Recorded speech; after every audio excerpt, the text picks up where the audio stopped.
Wala kang karapatan, Alan Peter, para pangaralan kaming mga tumayo at lumaban para sa mga Pilipino sa ilalim ng rehimen ninyo ni Duterte.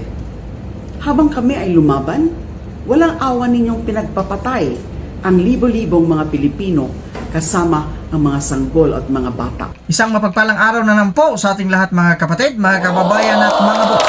Sa araw na ito, napakaganda ng pag-uusapan natin. Pero bago yan, syempre, bati muna tayo ng isang magandang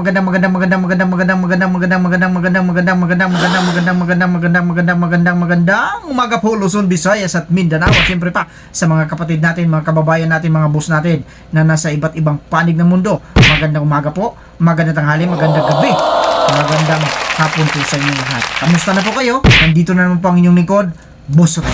Ngayon, ang pag-uusapan natin ay kakaiba kasi tungkol ito kay Alan Peter Cayetano at si Leila de Lima. Dating mga senador ito. Senador pala ito, si Alan Peter Cayetano. Pero ito si Leila de Lima ay dating senador. Nagbanggaan ang dalawa. Ito yung maganda ngayon. Kasi alam nyo kung bakit. Panoorin natin sa video na ito at magbibigay tayo ng reaksyon bago pa kayo ma-high blood. Kaya dapat ready na kayo rito sa mapapanood ninyo. Play ang video. Alan Peter is the last person on earth who should tell human rights organizations and human rights defenders what to do in the arrest of former President Duterte. He is also the last person on earth with the credibility to talk about due process and human rights. Wala kang karapatan, Alan Peter, para pangaralan kaming mga tumayo at lumaban para sa mga Pilipino sa ilalim ng rehimen ninyo ni Duterte. Habang kami ay lumaban, walang awa ninyong pinagpapatay ang libo-libong mga Pilipino kasama ang mga sanggol at mga bata. Alan Peter's defense of the EJKs and the drug war is well known. In fact, he should be one of those accused and arrested by the ICC together with Duterte. He enabled, encouraged, and goaded the deadly criminal enterprise that was the summary execution of poor Filipinos in the name of a fake drug war. Ano naman ang mali at illegal sa pag-aresto at pagdala kay Duterte sa ICC? Jurisdiction over the crime is conferred by law. What is the law on crimes against humanity, including systemic attacks on the civilian population of which Duterte is accused? There's a Rome Statute. There's also Section 17 of RA 9185 that provides that the Philippine government may choose not to exercise jurisdiction over crimes against international humanitarian law, and that instead it may allow another entity conferred with similar jurisdiction by international law to assume jurisdiction where said entity is already investigating the accused or suspect. Insofar as jurisdiction over crimes against international humanitarian law are concerned, the law is RA 9185, and RA 9185 says that the Philippine government has the option to surrender Duterte to the ICC without any judicial approval because it is a waiver of its exercise of jurisdiction in favor of the International Court, here the ICC. Kung may problema ka sa batas na ito, Alan Peter, ipadeklara mo munang unconstitutional sa Korte Suprema. Until that time, please stop lecturing and whining to us. Naloko na. Ito na yung sinasabi natin dito.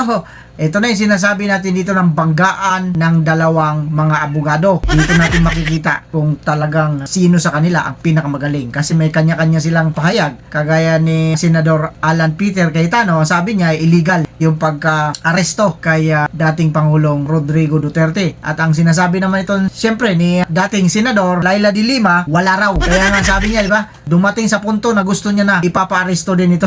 Si Senador Alan Peter Cayetano, ipapa-aresto rin daw sa taga ICC. Akalain niyo, dito natin malalaman talaga kung totoo ba talaga ito, 'di ba? Kasi kagaya ng mga sinabi niya, galit na galit ito si dating Senadora Laila de Lima. Mukhang nagdilim ang paningin nito. Ngayon, ang kanilang issue rito dahil naghahanap si Senator Alan Peter Cayetano ng human rights. Oo nga naman, bakit nga naman nawala yung human rights doon sa pag-aresto kaya dating Pangulong Rodrigo Duterte? Ito yung sinasabi natin dito. Siyempre, kapag ka-akusado ka, alam naman natin yan, na basic yan pag akusado ka, mayroon ka pa ding karapatan. May karapatan ka rin na ipagtanggol ang iyong sarili. Kaya nga, babasahan ka ng Miranda rights, di ba? Ang binasa doon, babasahin sa'yo doon, may karapatan kang manahimik kasi ang mga sasabihin mo ay pwedeng gamitin laban sa iyo. Ngayon, kung wala kang abogado, bibigyan ka ng gobyerno ng abogado para ipagtanggol ka sa iyong asunto. Yun ang sinasabi natin dito. At isa pa, kagaya ng sinasabi ni Senator Cayetano, labag daw talaga sa batas ang ginawa sapagkat hindi na nga tayo kasali, miyembro sa ICC. Ito yung pinagdidibatihan nila sa mga panahong ito sapagkat nakita naman natin kung ano ang nangyari kay dating Pangulong Duterte. Kaya kung mapansin natin, nagkakaroon sila ng kampo. Dito ang anti, dito ang pro. Ito ngayon yung naglalaban-laban. Kaya payo ko sa ating mga kababayan, mag-relax lang po tayo. Kagaya ng sinasabi sa atin dito ng Senador Bongo, kalma lang po. Narinig pa ninyo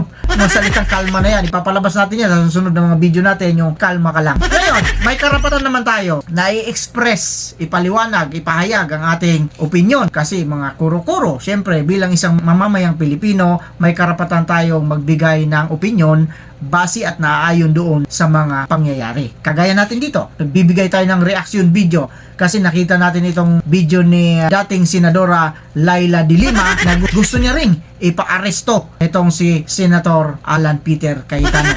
Sa anong pamamaraan at anong dahilan? Nakita niya raw kasi na parang kakaiba yung mga sinasabi ni Senador Alan Peter Cayetano patungkol doon sa batas na sinasabi, binabanggit ni dating Senadora Laila de Lima. Ito magandang kasi hantayin natin ang sagot naman ni Senador Alan Peter Cayetano kasi nga una nagsalita dito si Senator Alan Peter para lang sa kaalaman ng lahat. Siya ang nagsalita rito at binanggit niya kung paano ang tamang paraan sa pag-aresto at pagdala kaya PRRD patungong Netherlands. Ngayon, naghahanap siya ng human rights sapagkat kung nga naman, tao si President Duterte kaya hinahanapan niya ng human rights kasi nga kagaya ng sinasabi ni Senator Alan, pagka ang isang kriminal kailangan niyan igalang, irespeto ang kanyang karapatan bilang isang tao. Kagaya rin sa dating Pangulong Rodrigo Roa Duterte na dapat rin sana nilang igalang ang karapatan bilang isang tao. Pero sa nakikita niya, parang hindi ito nangyari sa ating dating Pangulong Duterte. At dinala nga ito,